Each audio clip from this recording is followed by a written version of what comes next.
Hi, everybody. Hello, I'm Ryan. I'm Bethany. And we are Ryan and Bethany Board Game Reviews. And today we'll be talking about Four Corners.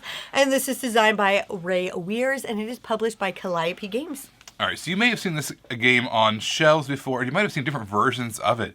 They are identical in gameplay. They just have different artwork and themes. So we're talking about Kaleidoscope. Has this kind of cool glass formations, almost like flowers.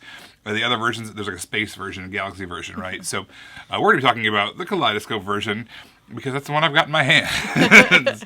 Basically, what you are doing is this is a tile-laying game, but the tiles are very modular. You can try to do a bunch of different things.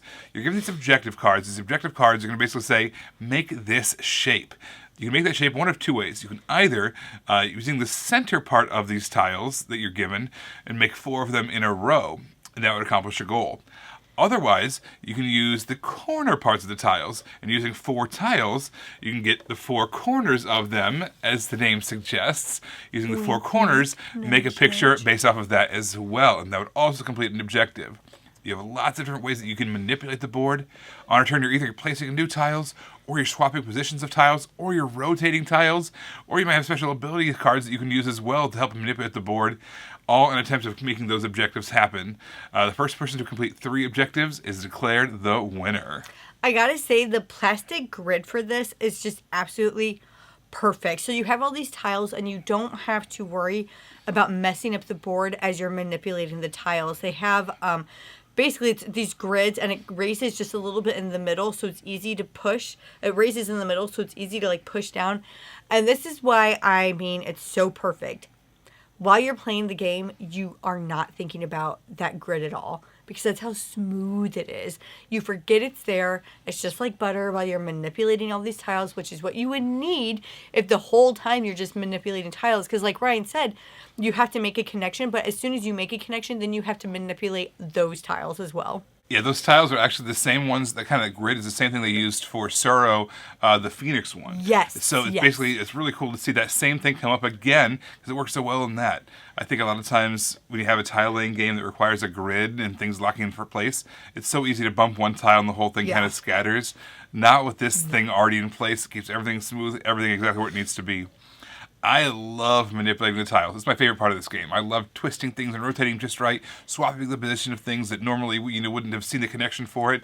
It's basically looking out and saying, what are the possibilities? Yeah. What's all the different routes that I could possibly take to meet one of my objectives? I love that part of this game. It's tricky, it's puzzly, but I love making it happen. They give you lots of tools to make it happen.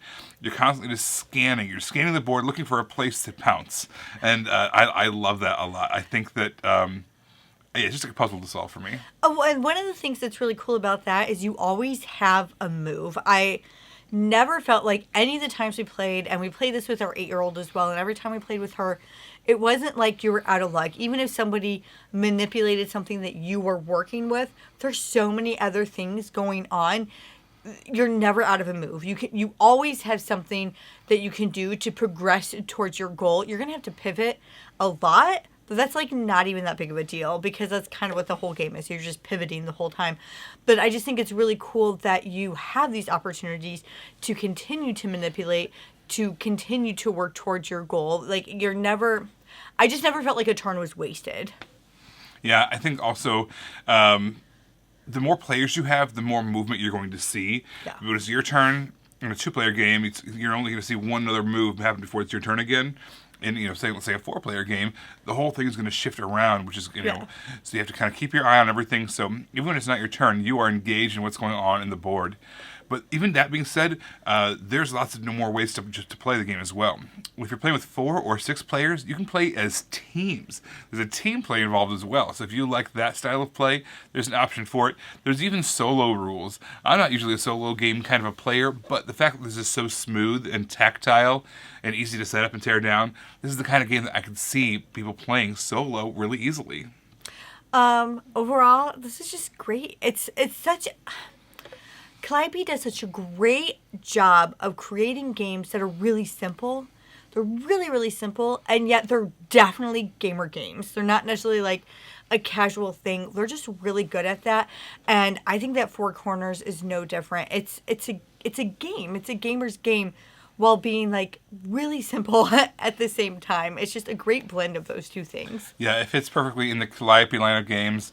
It's a word that I don't use a whole lot. It's elegant. It is an elegant game, and so many of their games are. It's smooth, it's fun, it's accessible, and it's just elegant. It's one of those minutes to learn, lifetime to master kind of thing. Yeah. So a little bit of that going on. Not quite a lifetime to master, but you know what I'm saying. It's that mentality of just that puzzly fun.